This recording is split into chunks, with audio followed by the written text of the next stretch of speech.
Ladies and gentlemen, what a gift it is to be here with you today. And I mean that not as a throwaway phrase, but as a truth so deep it should echo in your soul. The very fact that you woke up this morning, that you're breathing, that you're here in this moment is proof that life is giving you another chance to choose. Now, let me ask you something. How many times have you said, I'll start tomorrow? How many dreams have you let sit on the shelf gathering dust because you were waiting for the right time? Let me tell you something I've learned. The right time is now. If this past year didn't go as you hoped, it's okay. We all stumble, we all fall. But what's not okay is staying down when you've been called to rise. Life is not a dress rehearsal. It's the real thing. And the clock is ticking. Every minute, every hour, every day, you have a choice to stay where you are or to step into the life you were created for. I know the road ahead might feel overwhelming. You might be thinking, Oprah, I don't even know where to start. Start here. Start now. Start with you. Because wasting another year of your life is not an option, not when you have so much brilliance, love, and power waiting to be unleashed. So today I'm asking you to make a decision, a bold decision that you're done with excuses, done with fear, done with playing small. This is your year, and it's time to claim it. Take ownership of your time. Let's talk about time. It's not just hours on a clock, it's life's currency. You get 24 hours a day, but how many of those hours truly belong to you? How much of that time are you using with intention? Most of us are guilty of handing over our time to distractions, obligations, or worse things that don't even matter to us. But today, I'm here to tell you that your time is your responsibility. Nobody else is going to guard it for you. Taking ownership of your time starts with awareness. It's asking yourself, what am I doing with this one precious life? That's not a small question, that's the question. And when you really sit with it, when you get honest with yourself, the answers can be life-changing.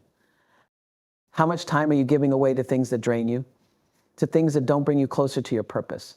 We live in a world where busyness is glorified, where filling every second with activity feels like the goal. But busyness isn't the same as productivity, and it's definitely not the same as fulfillment.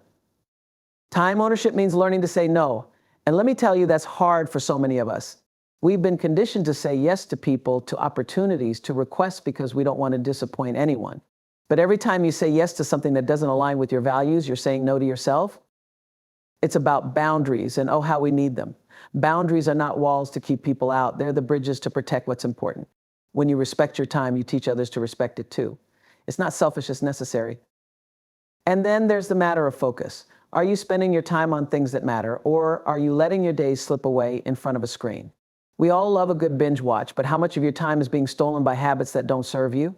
Taking ownership of your time means taking a hard look at those habits and making choices that reflect your priorities. It's also about planning. Now, I'm not saying you need to plan every minute of your day, but I am saying you need a vision for how you want to spend your time. What are your big rocks, the non-negotiables that must go into your schedule before anything else? When you know what matters most, you can make sure your time reflects those priorities. And let's not forget the power of presence. Time ownership is not just about what you do, it's about how you do it. Are you fully present in the moments that matter, or are you distracted thinking about what's next? Living in the moment is one of the greatest ways to honor your time because it's not about how much time you have, it's about how deeply you experience it. We also have to talk about procrastination. Oh, the lies it tells us. You have plenty of time, it whispers. But procrastination steals your dreams one delay at a time. Taking ownership of your time means silencing that voice and taking action, even when it's hard.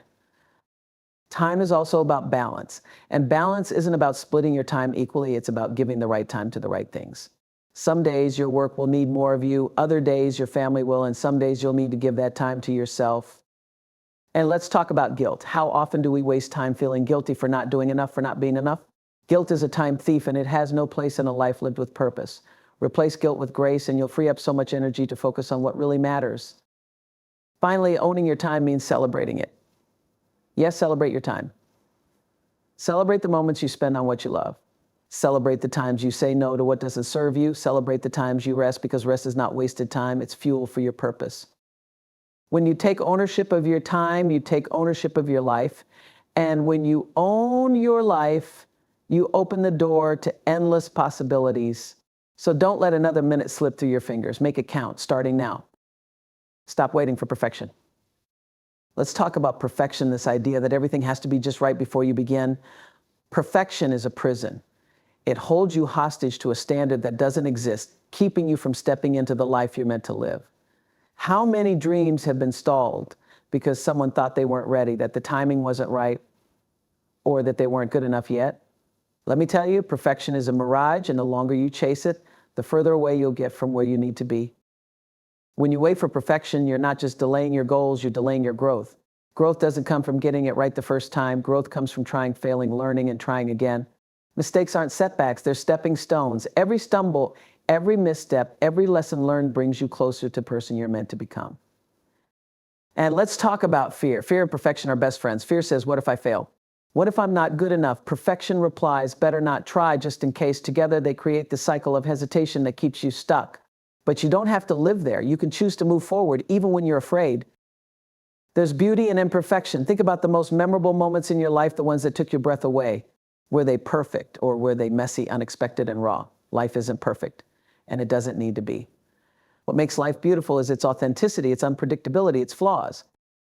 Starting before you're ready is an act of faith, not just faith in yourself, but faith in the process. It's saying, I may not have it all figured out, but I trust that I'll learn along the way. And you will. The universe has a way of meeting you where you are when you take that leap. Think about the people who inspire you. Did they wait until everything was perfect before they began? Or did they start messy, imperfect, and unsure, trusting that they'd figure it out? The most successful people aren't the ones who waited, they're the ones who began. And let's not forget that perfectionism robs you of joy. When you're so focused on getting everything right, you miss out on the beauty of the moment. You miss the joy of trying, the thrill of discovering, the satisfaction of growing. Don't let perfection steal your joy. Perfectionism also leads to paralysis. The more you overthink, the harder it becomes to move. Analysis paralysis is real, and it's one of the biggest obstacles to action. But you can break free by choosing to act, even when the plan isn't perfect. And here's the thing, starting imperfectly is better than not starting at all. Every step you take, no matter how small, brings you closer to your goal. And the more you move, the more momentum you build. Momentum is powerful, it's what turns dreams into reality. Perfection also isolates you. When you're striving for perfection, you close yourself off to help, collaboration, and connection. But when you embrace imperfection, you open yourself up to community, to learning from others, and to the magic that happens when people come together. Remember, life is a journey, not a destination. There's no such thing as a perfect life, a perfect moment, or a perfect you. There's only the journey, the ups, the downs, the twists, and the turns. Embrace it all because it's all part of your story. So stop waiting. Stop overthinking. Stop holding yourself back. The world doesn't need your perfection, it needs your passion, your heart, your unique voice. Start where you are, use what you have, and do what you can. That's all you need. Eliminate the excuses. Let's get real for a moment and talk about excuses. Oh, they're clever, aren't they? They sneak into your thoughts and whisper, you can't do that right now. You're too busy. It's too late. You're not ready. Excuses are comforting because they give us a reason not to act. But let me tell you something, they are the chains that keep you from your greatness. And today we're going to break those chains. Excuses come disguised as protection. They tell you they're keeping you safe, that they're helping you avoid failure, rejection, or discomfort. But the truth is, excuses aren't protecting you from anything, they're keeping you stuck. They're stealing your time, your potential, and your dreams. One of the most common excuses is the time excuse. How often have you said, I don't have time? Listen, we all have the same 24 hours in a day. It's not about having time, it's about making time. If something truly matters to you, you'll find a way to fit it into your life. And if you don't, you'll find an excuse. Another excuse is fear. Fear of failure, fear of success, fear of the unknown. It shows up in so many ways. But here's the thing about fear. It's just a feeling. It doesn't have to control you. When you let go of the excuse that fear creates, you open the door to courage, and courage will take you places fear never could. And let's not forget the excuse of circumstances. I'll do it when things settle down. I'll start when I have more money, more time, more energy. Life is always going to be messy. There will never be a perfect time. The perfect time is now in the middle of the chaos because that's where real growth happens. Excuses also love to hide in comparison. I can't do it like they can. They have more talent, more resources, more luck. Let me tell you something, your journey is your own. Stop measuring your potential against someone else's highlight reel. Focus on your gifts, your path, and your unique abilities. And then there's the excuse of waiting for permission. How often do we wait for someone to tell us it's okay to go after our dreams? Let me tell you right now, you don't need anyone's permission. You are the author of your own story, and it's time to take the pen and write the next chapter. Excuses can also sound like self-doubt. I'm not smart enough, strong enough, talented enough. But who told you that? Whose voice are you letting dictate your worth? The truth is, you are enough right here, right now. And the only way to prove that to yourself is to take action. Another sneaky excuse is the smallness excuse. It's when you tell yourself that your dream is too big, that someone like you couldn't possibly achieve it. Let me tell you, your dream is not too big. If it's in your heart, it's there for a reason. Don't let excuses shrink you. Excuses thrive in comfort zones. They tell you it's safer to stay where you are, to stick with what you know. But nothing grows in the comfort zone. Growth happens when you step outside of it, when you take risks, when you dare to try something new. Excuses are also incredibly convincing. They'll tell you they're facts. I really can't do it because of X, Y, or Z. But if you dig deeper, you'll often find that these facts are just fears in disguise. Challenge them, question them. Most of the time, they'll fall apart under scrutiny. And let's talk about accountability. Excuses thrive in isolation. When you keep your goals to yourself, it's easy to let them slide. But when you share your dreams with someone you trust, when you ask them to hold you accountable, excuses lose their power. Excuses are the stories we tell ourselves, but here's the good news: you can rewrite those stories. You can choose to tell yourself a story of empowerment, of resilience, of determination. The moment you stop believing in excuses, you start believing in yourself. Finally, excuses are habits. The more you use them, the stronger they become. But like any habit, they can be broken. Replace the habit of making excuses with the habit of taking action. Start small, start messy, but just start. Every time you act in spite of an excuse, you weaken its hold on you. It's time to let go of the excuses. They've served their purpose, but they've outstayed their welcome. You don't need them anymore. What you need is action, because action is what moves you forward. Action is what turns dreams into reality, and action is what will help you reclaim your life. Surround yourself with uplifters. Let me tell you something powerful. You are the average of the people you spend the most time with. Think about that for a moment. Who is in your circle? Who do you allow into your space, your mind, your energy? Because the people around you are either lifting you up or dragging you down. And if you're serious about changing your life, about not wasting another year, you need to take a hard, honest look at your circle. But then there are the others, the ones who drain you, who make you doubt yourself, who criticize instead of encourage. We all have them. They might be well-meaning, but their energy is heavy, their words are limiting, and their presence keeps you stuck. These are not the people who will help you grow. Now, I'm not saying you need to cut people out of your life entirely, although sometimes that's necessary. But I am saying you need to protect your energy. You need to create boundaries. Not everyone deserves a front row seat in your life. Some people need to watch from the balcony. Uplifters aren't just cheerleaders, they're truth tellers. They're the ones who will tell you when you're playing small, when you're making excuses, or when you're not living up to your potential. They hold up a mirror and show you who you are and who you can become. Surrounding yourself with uplifters is about intentionality. It's about seeking out people who inspire you, who challenge you, who make you better. This could be a mentor, a coach, a friend, or even someone you've never met, but whose work or words resonate with you. Uplifters also celebrate your wins. They're not threatened by your success. They're thrilled by it. They don't compete with you. They collaborate with you. And in a world that often pits us against each other, finding people who genuinely want to see you win is a treasure. But here's the thing, you have to be an uplifter too. It's a two-way street. Are you the kind of person who inspires, encourages, and believes in others?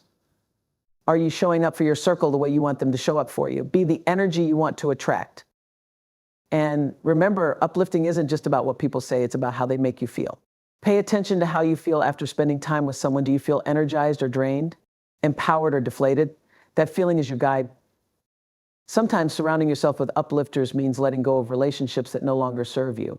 And that's hard, but you can't fly if you're carrying the weight of toxic connections. Letting go isn't about bitterness, it's about making room for something better. You also have to seek out spaces where uplifters gather. Join groups, attend events, take classes, whatever it takes to find your people. Because when you're surrounded by people who are growing, learning, and thriving, it pulls you into that same energy. Don't underestimate the role of accountability. Uplifters hold you accountable, not just to your goals, but to your potential. They won't let you settle for less than you deserve. And that's exactly what you need if you're serious about transforming your life. And remember, uplifters don't just exist in person. Books, podcasts, videos, there's a world of inspiration out there waiting for you. Fill your mind with uplifting voices every single day. Your circle is your foundation. It's the soil where your dreams grow. If the soil is toxic, the dream withers. But if the soil is rich and nourishing, the dream thrives. So choose your circle wisely, because the right people will elevate you in ways you never thought possible. Set clear goals with actionable steps. Let me ask you this, what are you working toward? Not just what you're wishing for, but what you're actively building. Because a dream without a plan is just a wish, and wishes don't change your life, actions do. If you don't know where you're going, how will you ever get there? Setting clear goals is the first step to reclaiming your time, your focus, and your future. Clear goals start with clarity. You need to get real about what you want. Not what others expect from you, not what society says you should want, but what you truly desire. This is your life. If you don't define your goals, someone else will, and their vision won't align with your purpose. Once you know what you want, write it down. Don't just keep it in your head, make it real. There's something powerful about putting your dreams into words. It turns abstract ideas into tangible targets. A written goal isn't just a thought, it's a commitment. And let's talk about specificity. A vague goal leads to vague results. Saying I want to be successful isn't enough. What does success look like to you? Is it starting a business, writing a book, running a marathon? Be specific. The more detailed your goal, the clearer your path becomes. But here's the thing, big goals can feel overwhelming. That's why you need to break them down into actionable steps. Don't focus on the entire staircase, focus on the next step. What can you do today, this week, this month to move closer to your goal? Small, consistent actions build momentum. And don't forget deadlines. A goal without a deadline is just a dream. Deadlines create urgency. They give you a reason to act now instead of later. Set a realistic but challenging timeline for each step of your journey. And if you miss a deadline, just don't quit. Your goals also need to align with your values. There's no point chasing something that doesn't resonate with who you are. When your goals reflect your true self, the journey becomes meaningful, not just the destination. Accountability is key. Share your goals with someone you trust, a friend, a mentor, a coach. Let them hold you accountable. It's harder to back out of a commitment when someone else knows about it. And accountability isn't just about pressure, it's about support. Let's talk about visualization. Picture yourself achieving your goal. What does it feel like? What does it look like? Visualization isn't just daydreaming, it's programming your mind for success. When you can see it, you start to believe it, and belief fuels action. Obstacles are inevitable, but they're not insurmountable. Anticipate the challenges you might face and plan for them. When you're prepared for setbacks, they lose their power to derail you. And remember, every obstacle is an opportunity to grow. Tracking your progress is essential. How will you know if you're getting closer to your goal if you're not measuring your steps? Celebrate your milestones, no matter how small. Progress is progress, and every step forward deserves recognition. Your goals should scare you a little. If they don't, they're not big enough. Bears a sign that you're stepping out of your comfort zone, and that's where transformation happens. Let the fear drive you, not stop you.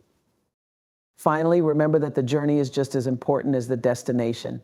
Achieving your goal will feel incredible, but the person you become along the way, that's the real reward. Every action, every challenge, every victory is shaping you into the person you're meant to be. Set those goals, make them bold, make them clear, and then take the first step, because the only thing standing between you and your dream is the decision to start. Embrace failure as a teacher. Let's talk about failure. It's a word that makes so many people freeze in fear. We've been conditioned to avoid failure at all costs, to see it as something shameful, something to be hidden or erased. But I'm here to tell you, failure isn't the end, it's a beginning. It's a teacher, a guide, and one of the most powerful tools for growth you'll ever have. Think back to when you were a child learning to walk. You fell countless times, didn't you? But did you give up? No, each fall taught you something new, how to balance, how to shift your weight, how to keep going. Failure wasn't the enemy, it was the process, and it still is. When you fail, it means you tried. It means you stepped out of your comfort zone, took a risk, and dared to chase something bigger than yourself. Failure is proof that you're in the game, that you're alive, that you're striving. People who never fail are people who never try. And that's not living, that's existing. Failure gives you feedback. Every stumble, every misstep, every closed door carries a lesson. It shows you what doesn't work so you can figure out what does. It sharpens your focus, clarifies your goals, and forces you to grow in ways you never thought possible. And let's not forget that failure builds resilience. Each time you get back up, you get stronger. You learn that you can survive disappointment, that you can adapt, that you can overcome. Resilience isn't something you're born with, it's something you build, and failure is the foundation. But here's the thing, failure only teaches you if you let it. If you spend your time blaming others, making excuses, or wallowing in self-pity, you miss the lesson. To learn from failure, you have to own it. You have to say, this didn't go the way I planned, but what can I learn from it? Failure also teaches you humility. It reminds you that you don't have all the answers, that you're not invincible, that you're human. And being human is beautiful. It's messy, it's imperfect, and it's real. When you embrace your failures, you embrace your humanity. Think about the people you admire. How many of them succeeded without ever failing? I'll tell you none. Every success story is built on a foundation of failures. The difference is they didn't stop at failure. They used it as a stepping stone to something greater. And let me tell you, failure is not a reflection of your worth. Failing at something doesn't mean you're a failure. It means you're brave enough to try. Separate the action from the identity. You failed at something, but you are not a failure. There's freedom in failure. Once you stop fearing it, it loses its power over you. When you realize that failure isn't fatal, you start taking bigger risks, dreaming bigger dreams, and living a bolder life. Failure also connects us. It's a universal experience, something we all go through. When you share your failures, you give others permission to do the same.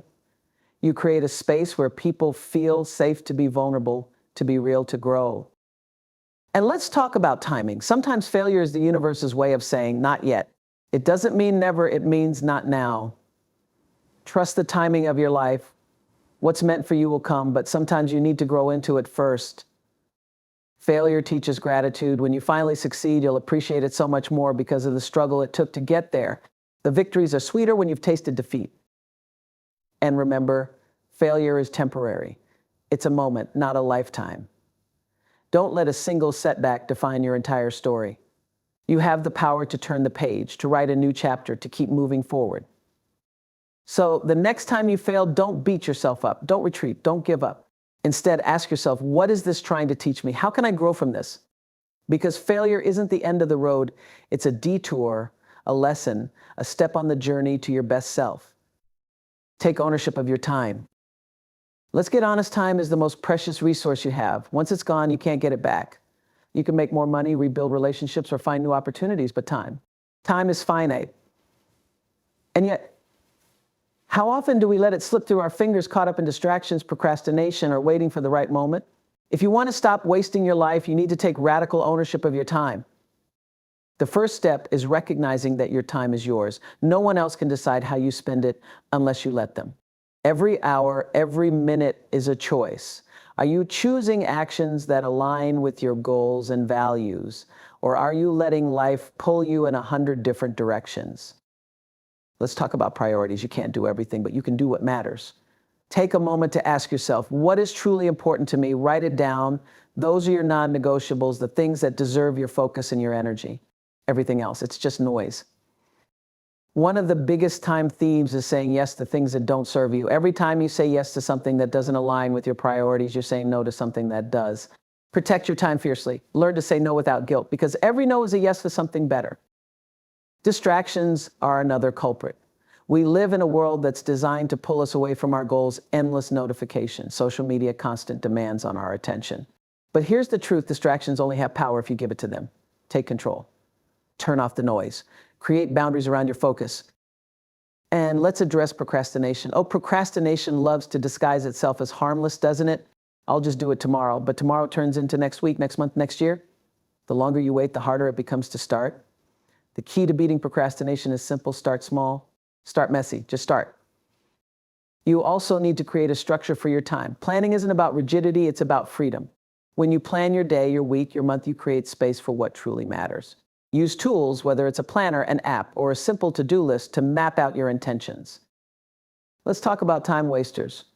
Scrolling endlessly, binge watching, saying yes to obligations out of guilt. These are the silent killers of your dreams. I'm not saying you can't relax or have fun, but do it intentionally. Don't let mindless habits steal your most valuable resource. And then there's the fear of missing out, FOMO. It makes us commit to things that don't serve us because we're afraid of what we might lose. But when you take ownership of your time, you realize that saying no to one thing is saying yes to yourself. Forgive yourself for wasted time. We've all been there days, months, even years that feel like they've been lost. But regret won't bring that time back. What will is taking ownership of the time you have left. Start now, start today. Time is your most valuable asset. Treat it as such. Spend it wisely, intentionally, and in alignment with the life you want to create. Because when you take ownership of your time, you take ownership of your life. Your life is waiting, claim it now. Every single one of us is given the same 24 hours in a day, the same 365 days in a year. What separates those who thrive from those who simply exist isn't luck or talent, it's intention. It's deciding with every fiber of your being that you will not waste another year of your life. You have the power to step into your purpose, to create a life that is rich with meaning, joy, and fulfillment. It starts by breaking free from self-doubt, surrounding yourself with the right people, and setting clear, actionable goals. It grows when you embrace failure as your teacher, when you take ownership of your time, and when you commit day after day to becoming the person you were always meant to be. This isn't just about achieving milestones or ticking off boxes. It's about living fully, courageously, and authentically. It's about refusing to settle, to shrink, or to let fear hold you back. You have gifts to share, dreams to chase, and a legacy to build. But none of that will happen if you let another year pass by while waiting for the perfect time. The perfect time is now, right now. This very moment is your chance to choose differently, to act boldly, to step into the life you deserve. You don't have to do it all at once. Start small, start messy, just start. Because 1 year from now, you'll look back and see the seeds you planted today. You'll see the courage it took to face your fears, the wisdom you gained from your failures, and the strength you built from showing up for yourself every single day. So make the decision, claim your time, your goals, your life. Don't waste another year. Because you, my friend, are destined for something extraordinary. And the world is waiting to see the brilliance only you can bring. Now go live boldly. Your future starts today.